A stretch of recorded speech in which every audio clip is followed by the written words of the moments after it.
Warning, the Savage Nation contains adult language, adult content, psychological nudity. Listener discretion is advised.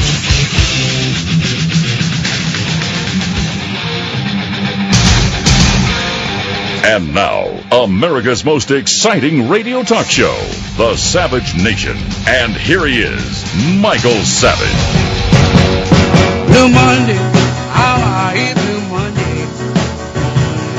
Got to work like a slave all day. The song is dedicated to Barack Obama, where you have to work like a slave all day. Welcome to the Savage Nation. It's Monday, the 10th of December, in the year 2012. The phone number to the Savage Nation, do you know it yet? Is it in your speed dial? 855-400-SAVAGE, 855-400-7282. Everyone who gets through my call screener gets a free copy of my incredible holiday book, Train Tracks. Tonight I want to talk about holidays, number one, the meaning of Hanukkah to Jews and non-Jews, because there's an inspirational story attached to this that transcends a particular religion. And then I want to talk about the myth of global warming. It's very important because as I listen to talk radio committing suicide, people belly aching and screaming and crying about taxes and welfare. I mean, we heard it all before. This is the stock and trade from the 1990s. We've heard it before. It's important, but it's not radio. Who cares? I mean, what are you going to do about it? The average person is driving in a car or in a house somewhere. They say to themselves, okay, so taxes are too high and Obama's a communist and he's surrounded by a bunch of evil people. What am I going to do about it? We lost the election. They ran a moron from Wall Street who couldn't get out of his own way named Romney. And they undermined him and shafted him. So now what am I supposed to do? That's what I say to myself as I listen. So I say, well, what am I supposed to do on talk radio then?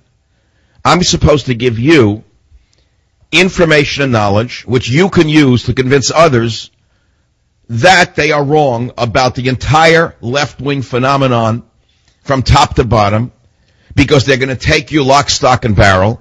They're going to take you like Grant took Richmond if you don't stop them with the facts. It's not good enough to bellyache and cry. And today I want to talk about global warming myths, because Obama will soon call for a world tax and cap and trade legislation, and you must stop the juggernaut of lies about so-called climate change. First it was called global warming, and I'll get to that in a minute. But first, the meaning of the Festival of Lights. Since this nation was founded by Christians, based upon the Jewish Bible, and it is fundamentally a Judeo-Christian nation, whether or not you're an atheist, I could care less. Don't listen to the show. You know where you can go with your atheism for all I care. You can listen to the show if you want, but you're never going to bulldoze me and dominate me. This is a Judeo-Christian nation, whether you like it or not. And if you don't like it, move to Iran. See how they treat you in a Muslim nation. Since the nation was founded by Christians, devout Christians, who built their nation around the laws of the Bible, which are connected to the Old Testament, it's important for you to know that this is the third night of Hanukkah in the year 5773 in the Jewish calendar. Why does it matter? Let me explain why it matters to you, whether you're Jewish, Buddhist, atheist. It doesn't really matter, because we're all human. And you have to understand something. Through history, societies have come and gone. As this society is melting down under this despot that we have in the White House, people are freaking out. They see the handwriting on the wall. They know he is in his own mind, a kind of Caesar. If not a Caesar, some kind of ruler without any opposition.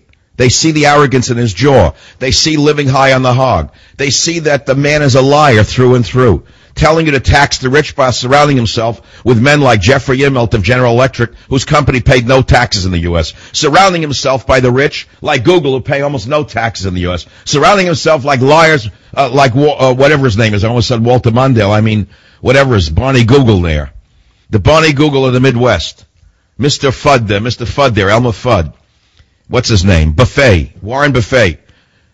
Low taxes, no taxes, tells you to pay more taxes. A liar, all liars through and through, demagogues, Bolsheviks, all of them. But this is not the first society to live through a pack of liars and to go up and down. Because societies come and go. And while ancient traditions live on, that's the important thing for you to understand. Why do you think Catholics cleave to their rituals? Because ancient traditions give meaning to their lives and to the lives of their family and children. They don't need the entertainment industry to tell them how to live. They can take it and shove it from the sewer pipe of Hollywood. And it's the same with Jews. So what is the meaning of Hanukkah and what does it matter to you?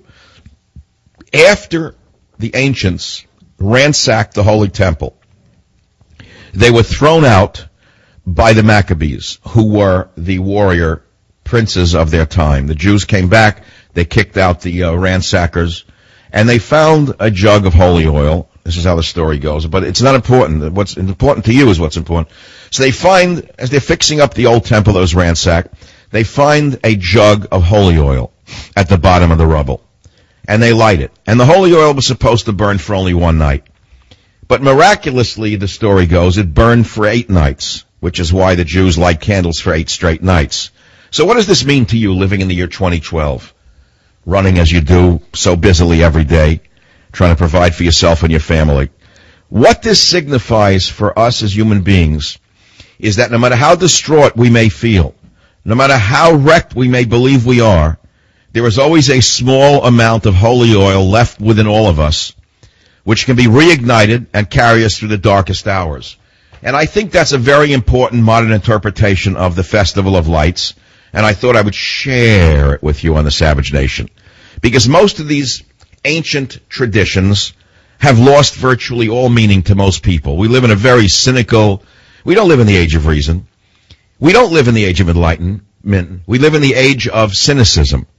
And I don't know if anyone has said that yet, but I declare our age the age of cynicism, which is how a total incompetent individual such as Obama can rise to the highest office in the world. Because we live in an age of cynicism. And so, as I've given you just now something to latch on to, let's say your life is broken right now. Everything is wrong. You're broke. Someone in your family just died. Someone's been diagnosed with a disease. You don't know if you can go on tomorrow. What you got to do is learn to reach inside yourself for that holy oil that God gave all of us when we were created. And you're going to find out that there's a greater inner strength, a greater inner fire, a greater ability for you to go on than you thought. If only you would stop, not listen to anybody, and look within yourself. That's the meaning of the Festival of Lights.